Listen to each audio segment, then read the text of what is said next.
200 conscious people, if they existed and if they found it necessary and legitimate, could change the whole of life on Earth, says Ouspensky in A Search of the Miraculous. And Gurdjieff was hinting at this all the time as well, that if we could just get 200 conscious people, it would change everything. You know, Jesus was just one, the Christ was just one, and he changed lots. Buddha was just one, and he changed lots. What would happen if we had 200 conscious people? It would change the world.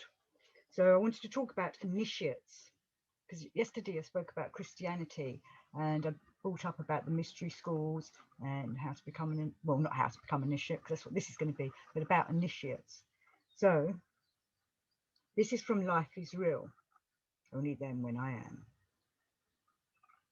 The members of the third group, the esoteric, were to be initiated not only theoretically into all these questions, but also practically, and to be introduced to all the means for a real possibility of self-perfecting.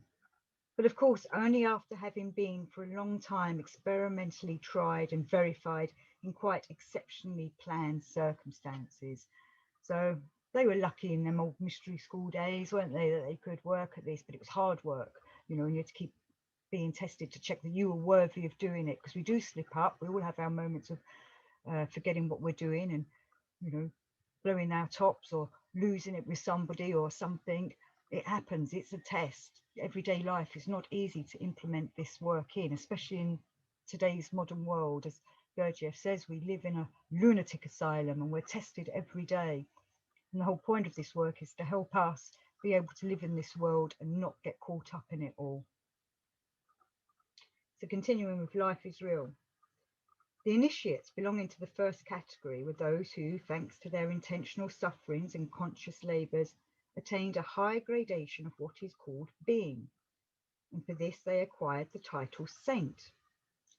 To the second category belonged all those who, thanks to the same factors, acquired a great deal of information, and to their names were added the title learned. And to the third category, those who, by means again of the same factors, attained being and also enlightened themselves concerning a great number of objective truths, and to their names was added the title sage.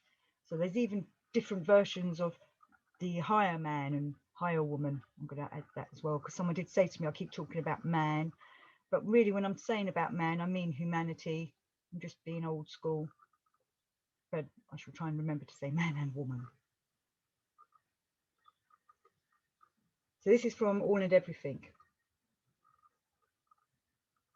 And he, I believe he's talking about Ashiata Shirmash in this, one of his messengers, divine messengers.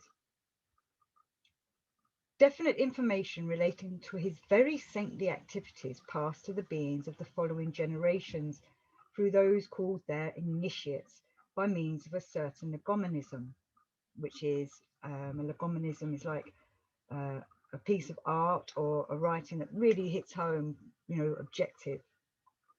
Of his deliberations under the title of the terror of the situation, and that terror of the situation is the putting it off until tomorrow. We should be doing it now, live in the now, not the tomorrow. Don't put it all off. Don't think I'll do that tomorrow, because when tomorrow comes, you'll be in a different mood, different frame. But if you start working on yourself now, then it starts getting things happening. So Gurdjieff's talking about all these different initiations for people, and initiations are kind of like the exercises and the working on oneself, and it's great to have teachers to put us through all this. And I know we're in 2020, 2021, very difficult to find groups, very difficult to find teachers. So at the moment we have to do it ourselves, which is why I read the books. The books have all the answers in them, the Gurdjieff work, writings, and if you can't get out to buy the books, they're available online. Many of them have been put into PDFs so you can read online. I've put up audio versions. Other people have put up audio versions. They're there for you to access. So All and Everything.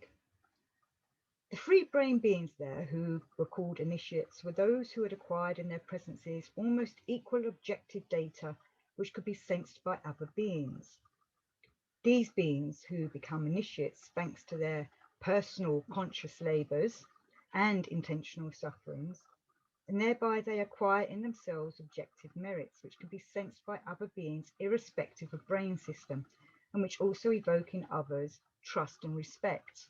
And this is like the charisma that you'll be developing, that magnetic centre in you, or that these people do, which attracts people and they want to be like them. Sometimes people get a bit annoyed with them. That's why you hear them all being killed off at some point or whatever, because people get scared because they can see they're different and they don't understand difference.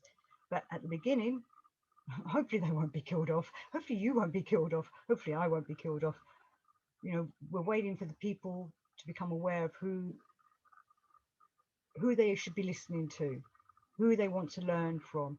Exemplars, I suppose would be.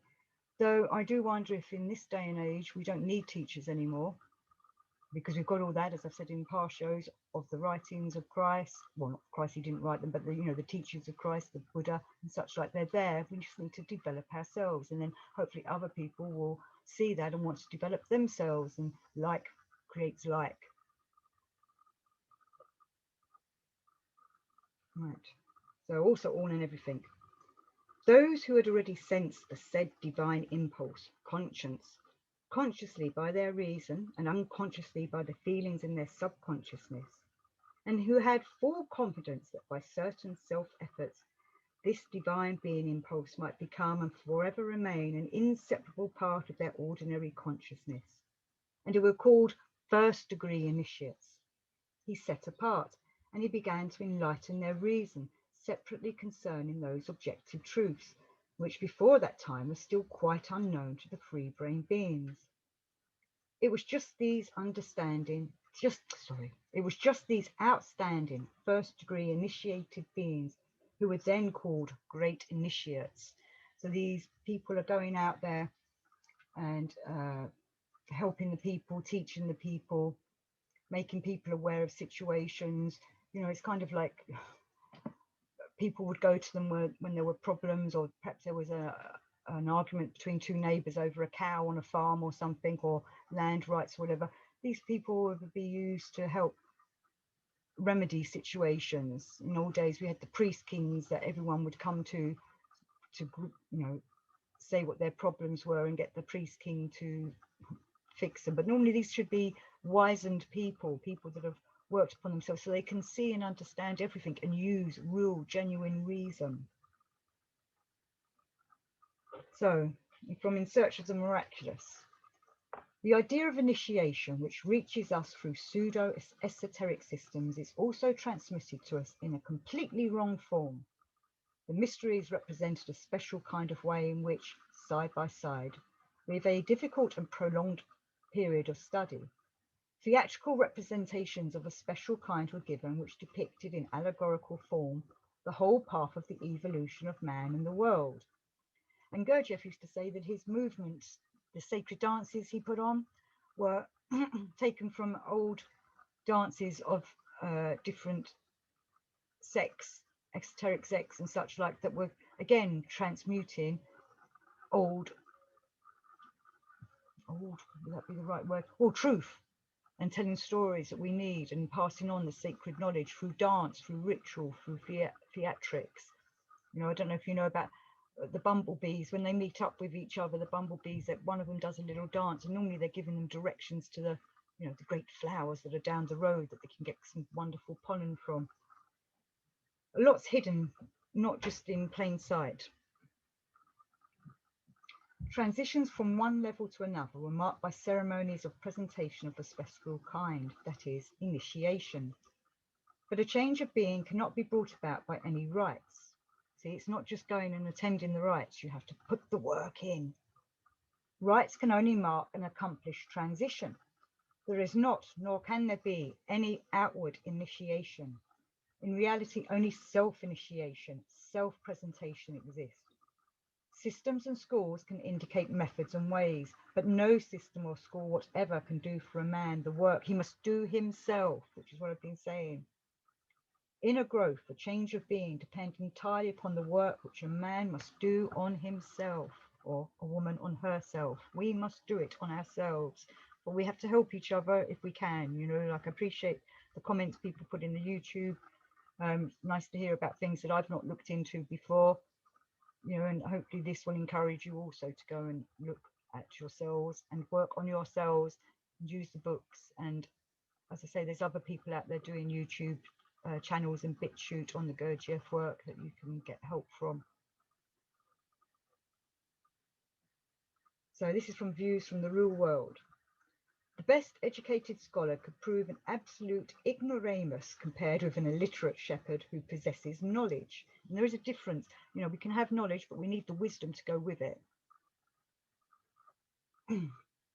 The understanding of the essence over which the former spends long years of minute investigation, about the educated scholar that is, will be gained by the latter during one day's meditation. There is a question. Why is this knowledge so carefully concealed? And Gurdjieff replies, you are referring to the question of so-called initiation. Your researches in occult literature were a good exercise for the mind. Therein lies their great value, but only there. And as I've said before in other shows, I've studied many things over the years that, you know, don't just stick to the Gurdjieff work, go and look and see what other people were saying so that you've got a background of knowledge, which hopefully you can turn into wisdom. So carrying on with Gurdjieff's reply. They have not given you knowledge, when he was saying about exercising the mind. Judge everything from the point of view of your common sense. Become the possessor of your own sound ideas and don't accept anything on faith. And when you yourself, by way of sound reasoning and argument, come to an unshakable persuasion, to a full understanding of something, you will have achieved a certain degree of initiation.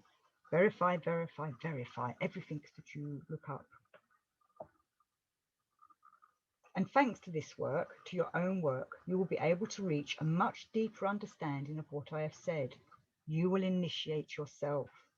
And you start realizing once you start working on yourself and reading this kind of, you feel the change, you see the change, you act out the change.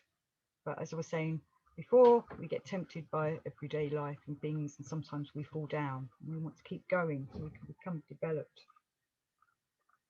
So this next one is again from Views from the Real World.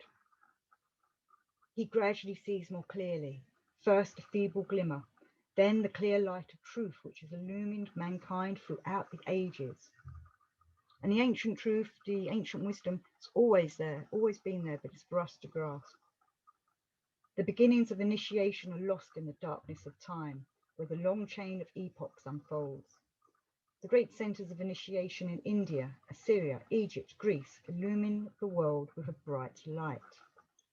Truth is fixed. Let me say that again. Truth is fixed by means of symbolical writings and legends and is transmitted to the mass of people for preservation in the form of customs and ceremonies, in oral traditions, in memorials, and sacred art through the invisible quality in dance, music, sculpture, and various rituals.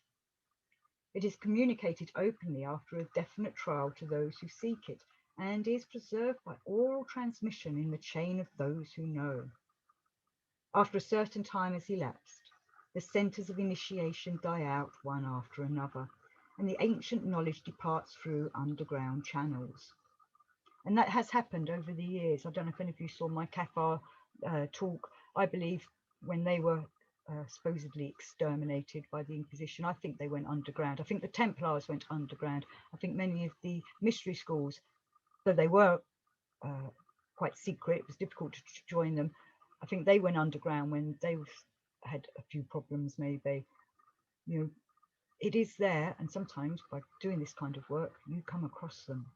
You know, the teacher reaches out, kind of thing. The student discovers. The bearers of this knowledge also hide, becoming unknown to those around them, but they do not cease to exist. From time to time, separate streams break through to the surface, showing that somewhere deep down in the interior, even in our day, there flows the ancient powerful stream of true knowledge of being. We can find it. So I'm going to finish with a quote from Charles Stanley Knott. Initiation is usually regarded as an act by which a man who knows transfers to another man knowledge and power. which becomes the latter's unalienable possession with no effort on his part. This, of course, can never be. There is only self-initiation, which is acquired by constant effort. It is impossible to give to a man anything that could become his own without efforts on his part. One can only show and direct, but not initiate. One can only give a man just as much as he is ready to receive. So it'd be great to find our teachers, great to find schools to join, but at the same time, it's all about the work we've got to do on ourselves. We all want to be clapped on the back and say, well done. We all want to be told we're ready, but we have to do it ourselves in this day and age. Till next time.